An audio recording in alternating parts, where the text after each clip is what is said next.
మనం రోజుకి 10,000 అడుగులు నడవాలంటే చాలా కష్టం కదా! కాకపోతే జపనీస్ వాళ్ళు ఓ చిన్న టిప్ ఫాలో అవ్వడం వల్ల చాలా ఫిట్‌గా కనిపిస్తూ ఉన్నారు.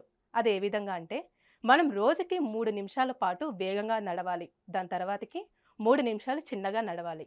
ఇలా 30 నిమిషాలు చేయాలి. ఇలా వారానికి 4 సార్లు చేయడం వల్ల ఆరోగ్యానికి చాలా మంచిదని అంటూ ఉన్నారు. ఇలా రోజు ఇంటర్నల్ వాకింగ్ చేయడం వల్ల మన ఆరోగ్యానికి ఎలాంటి లాభాలున్నాయో తెలుసుకుందామా? ఇలా మనం ఇంటర్నల్ వాకింగ్ చేయడం వల్ల బీపీ అనేది చాలా కంట్రోల్‌లో ఉంటుంది. అదేవిధంగా డయాబెటిస్ ఉన్న వాళ్ళకి, చెడు కొలెస్ట్రాల్ ఉన్న వాళ్ళకి తగ్గిస్తూ ఉంటుందంట.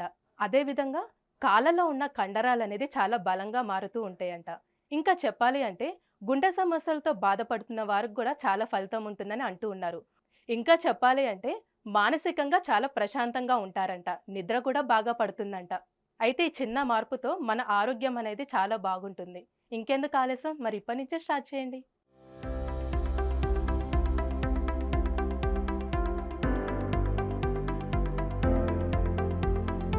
ఈ వీడియో గనక మీకు నచ్చినట్లయితే లైక్ చేయండి, షేర్ చేయండి, సబ్స్క్రైబ్ చేయండి. అదేవిధంగా కామెంట్ కూడా చేయండి.